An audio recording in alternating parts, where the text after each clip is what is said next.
Ignorance is not bliss. Ignorance is pain and suffering. Ignorance is, willingness to tolerate extraordinary pain and suffering. The world is going to be, objective reality will persist much longer than your delusions, and you just accrue a debt. You just accrue a stupidity debt.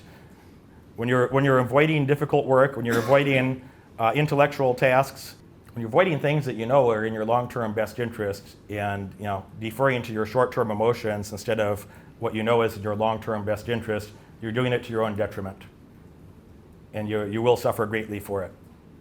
You will suffer greatly compared to the person who you could have been, and you don't get that time back. I don't know one wealthy person that doesn't value their time above everything else. Another thought about that is, you're the CEO of your life, whether you want to be or not. Nobody's more concerned about your outcomes than you are. Your mommy doesn't care more than you. Your dad doesn't. I don't. Your best friend doesn't. It's all bullshit. So nobody cares more than you do, which is a frightening thought for some of you, because some of you have been mismanaging your own time or resources, and it should be a frightening. Some of the smarter people here that heard that, they're like, damn, maybe that's true, and I should do better. Did some of you have that gut reactions that, the realization of like, oh, actually I am the CEO and nobody's more responsible for my outcomes than me, and I probably could do better in that area, So a little tip to help you do better in that area, which all of us could do, by the way, everybody. Work harder, sleep less. Yeah, that's the answer, sleep less. There's 168 hours in the week, homie, 168 hours in the week. We all get 24 hours. Rich people, poor people, smart people, dumb people, we all get 24 hours. And that's what the study of economics is. The whole discipline of economics is just, how do we allocate that time, your most valuable resource? How do we allocate our resources for best effect given your subjective preferences in the world? All right. So, if you want to substitute towards leisure when I'm being productive and, several of the other people here are being productive, thanks. You make me look great by comparison, and I really appreciate your sacrifice. I just think when somebody speaks to me, I just think it's that's a request for communication. That as the CEO of my life, I have to decide, well, is this a request that I should grant or deny? As a good time manager, is the master of time management of our own lives, you got to decide, is this time well spent, or is this should I deny this request immediately and just carry on? And do that with more people. Do that. It'll feel awkward to some of you. Say, oh, that's rude. You know what? What's rude is fucking a stranger who has nothing to offer imposing themselves on your life and expecting you to stop what you're doing and pay attention to them. What's rude is that. And when you deny that request for communication, just you say nothing or just carry on with your life. It's good for your self-esteem. It's good for your confidence, and it's sure as hell good for your productivity and outcomes. And I don't know the man's name, but it'd be an easy Google search. But the CEO from IKEA talks about this. He said, he's dead now, but a fantastic quote I seen from him. He says, a person can get so much done in 10 minutes time that you should divide your life into 10-minute increments and squander as few of them as possible. And I thought that made a lot of sense. Like you really should be stingy with your time. You really should be stingy with your time. And you should go get enough money that you can spend your time how you want to spend it, whatever that number is for you. You should go get enough money that you could spend that's all money buys you, by the way. Money buys you two things. Money buys you the freedom to do the things that you would like to do, go the places you would like to go, eat the things that you would like to eat, and have those leisurely comforts. So it buys you the freedom to do the stuff you want to do, and it also buys you the freedom to avoid the idiots and imbeciles. You can pay to avoid idiots. You can choose to not talk to fools and idiots. And I don't know which one is the better good, but I know they're both fantastic. I've had times in my life I was extraordinarily poor and didn't have money for food, and for most of my life I've done quite well financially, and I know which one is better. I could tell you unequivocally which one is better. And anybody that doesn't value an abundance of wealth or an abundance of, it's like wishing to be more dumb. It'd be like hitting yourself in the face with a hammer and wishing to be more dumb or less attractive. It's unimaginable. It's unimaginable. These people should be avoided. Fuck incompetent people. The price you pay for that is, it just ruins your whole life. You'd rather do it by yourself. You're a human, okay? And the more holistic and integrated those thoughts are, the better outcomes you're going to have. Then this, I don't want any competence. I'd like none. If you don't have those sort of mechanisms in your head, if you don't know who your target market is, if you don't know who the people that you want to spend time with, then you're just so deluded. You're such an incompetent. Nothing's going to happen. You have to be willing to go do it by yourself. I don't need a crutch to lean on. I don't need anything. It's a clear pattern to be successful at anything, guys. Well, you should.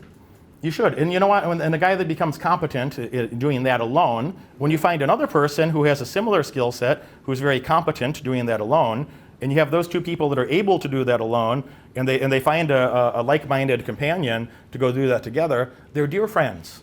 Is hold yourself to a higher standard, execute more aggressively, be very competent independently, and stay far away from people that would damage your success.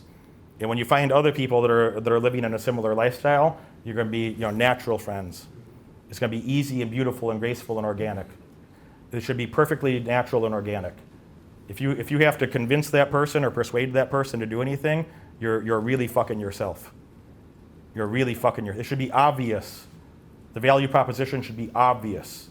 The less filters and more authentic communication, more of those things that you're firmly opinionated about, and more of a display of your intellectual abilities, rather than hiding that and feeling bad about it, or a lot of people just get distracted. They want to be liked, or they at least don't want to be rejected. I don't mind being rejected. I know who I am. I know what I want. I'm going to go get shit. I'm going to gather the resources. I'm going to be smarter tomorrow than I was today. I'm going to be better tomorrow than I was today. Areas of my life are going to decline. So you're not going to be as physically strong in your 70s as you are right now, sir. Neither am I. So some areas of your life are going to decline.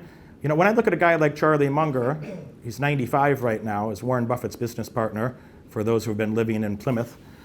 I look at a guy like Charlie Munger at age 95, and this guy is still brilliant.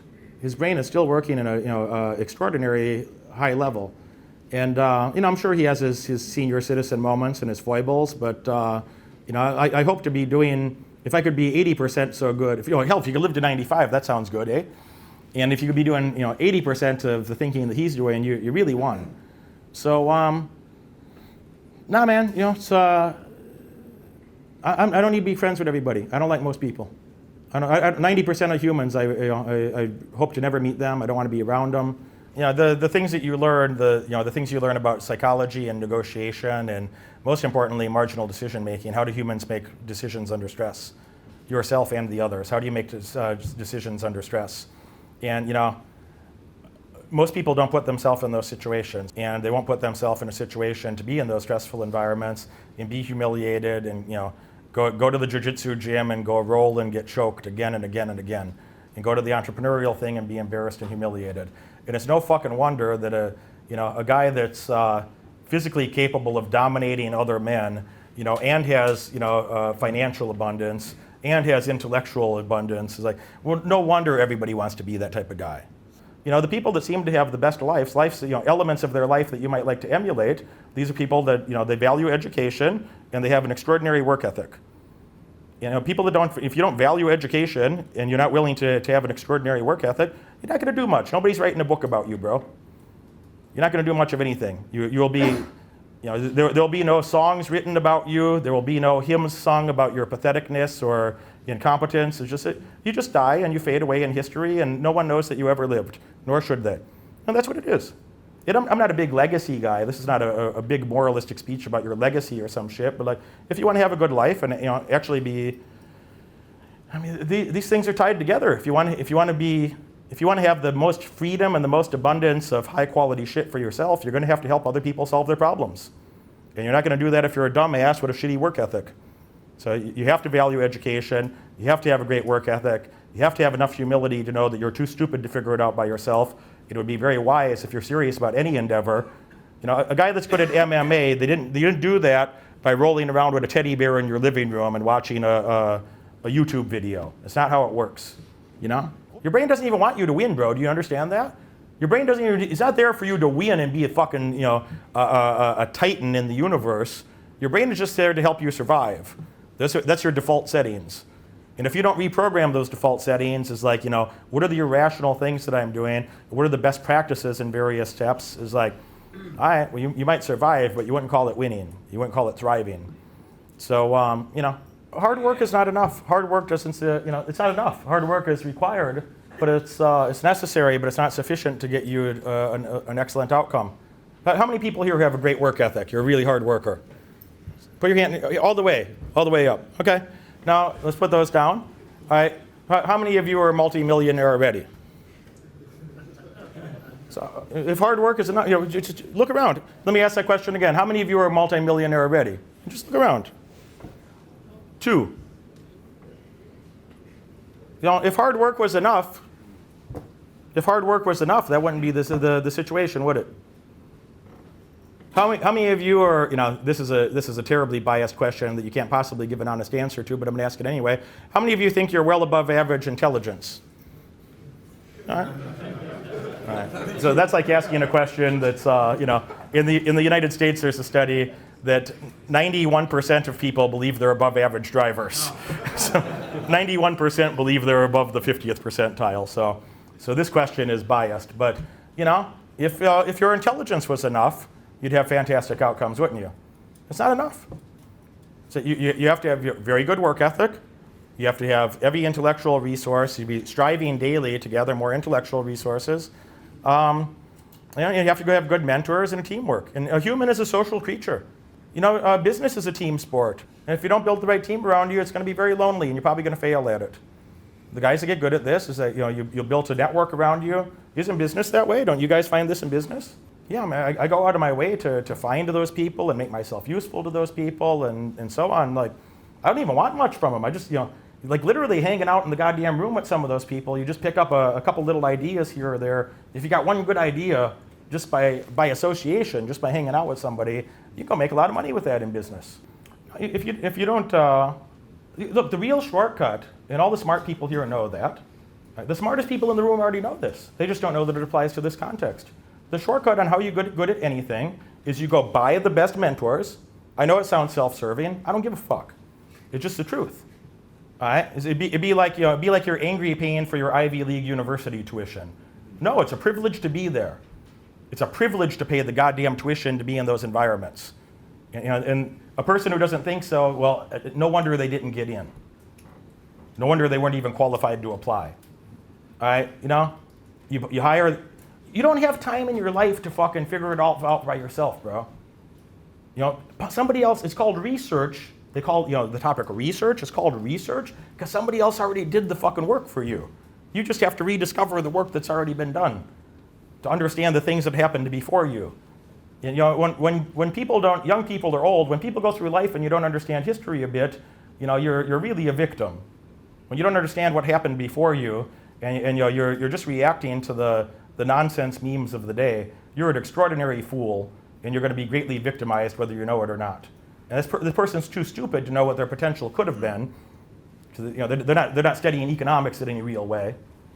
All right, so the way you do things is you find out who are the people that already figured this out. How can I pay for their focused time and attention so they can help my dumb ass figure it out so I don't have to waste my life doing it? If you were smart enough to do it by yourself, you would have already done it. That's the first path to success. When you want to start something new, I don't have any delusions about anything new that I would want to start that I don't have significant experiences. I just want to go hire that person. I spent about last year I spent $39,800 on various entrepreneurial type groups and whatnot. And when I seen the number, I was appalled that it wasn't high enough. And I've spent about $70,000 so far this year, and I'm looking at a few other things. It's my goal to go give away $100,000 a year to just for access to these things. Because it just gets you around I'm not even going to say their names. It gets you around people that are some of the best thinking, the most productive, successful, and best thinking people in the world on certain topics. And you learn things from them directly or indirectly. Sometimes just hanging out with them, you learn little details and nuances. You were never going to figure it out yourself. If you lived 10,000 years, you weren't going to figure it out by yourself. It's not going to happen. I had a very good IQ. I was a very industrious person. I've spent a lot of time focused on productivity. If I was smart enough to do it myself, I would have done it already. That epiphany. And also just the understanding, nothing gets done without, considerable effort. And, if you're not willing to work, if you're not willing to suffer for a bit, you're not going to get good at anything. Nothing. There are no successful entrepreneurs that were not humiliated, countless times. There are no successful entrepreneurs that did not have countless humiliation before they got good at that thing. Zero. Narcissism and arrogance won't help in the long term. And it's actually it'd be very much to your detriment on a long time horizon. Now, I am rather cocky, but I would say if your skill set is here, it's great to be cocky at about this level, okay? And if your skill set is here and you're cocky over here, that's called arrogance, and you're going to be very humiliated by that quite soon. And a person who's like a true narcissist is they're incapable of building lasting relationships. The more you could understand objective reality, which nobody can. I could do a long rant about this, and I'm not going to at the moment, but if you could engage in less delusions and understand how the world scientifically and pragmatically works, you're going to be well rewarded for that. And I'd say a lot of my personality, I don't have to like the truth in the sense of like I invented it or some shit. There's probably plenty of things about human psychology that any wise person in the room wishes it was otherwise, but it doesn't matter it doesn't matter whatever fantasy world that I want to engage in. It's just like you look around the world and you try to understand how things are. How does the world seem to be set up? How are people making decisions? What this 21-year-old girl understands this from earlier. Her eyes are bright and engaged, and she understands this. Is like if you could be a better pragmatic economist and a better pragmatic psychologist, and if you had good communication skills, you're going to have a lot of advantages that other people just simply don't. They just simply don't, and never will. It's whatever else you're thinking about. It doesn't matter. Everybody has their own little innate taste and preferences, but none of them should. You should never try to impose those or make them dominant over what seems to be the truth of a matter, what seems to be the scientific or empirical facts. So it doesn't matter. My personality is not some crazed fictitious that I just made that up. Like even a Disney character doesn't have that. Even a Disney character has to be within the realm of certain objective realities, or it would be unrelatable and you wouldn't even watch the fucking show, man. So no, it's like, well, what are the things that I have in mind? What do I want? You don't get to pick your fucking personality and just make some shit up. It's just like as you have a better understanding of how certain things work and cause and effect relationships, the objectivity of the world is going to impose itself on you much more than your bullshit personality is going to impose itself on the objective world. So there's a lot of things that's just coming to terms of accepting certain realities and then working within those confines to make the best of things. The person who doesn't want to do that, that's called neuroticism. So if you can mitigate your neurotic behaviors and you can mitigate much of the stupidity that most of us humans are prone to, the more you could get rid of that and put something useful in there, which you're not going to do without a good work ethic, without some structure, and without some good mentorship. You're just not going to do that. And it's universally, it's like that's the difference of people that are going to be successful at something or they're going to fail badly. And most people don't care enough about their own outcomes. Most people don't care enough about their own future to invest in a better future for themselves. And that's a real sad part. So the answer is raise your value, also become a better communicator, define a target market, screen out the muck that's not that, ignore the primordial or evolutionary heuristics in your head that are allowing you to survive, but frankly allowed your ancestors to survive in a different environment, but are getting in your way in the modern environment. So ignoring those things, find somebody to show you the difference and separate those thoughts, because you're not smart enough to figure it out by yourself. No one is. No one is. And the people that do that, you're going to have a good outcome, and the people that don't do that are going to have a very suboptimal outcome compared to what they could have had.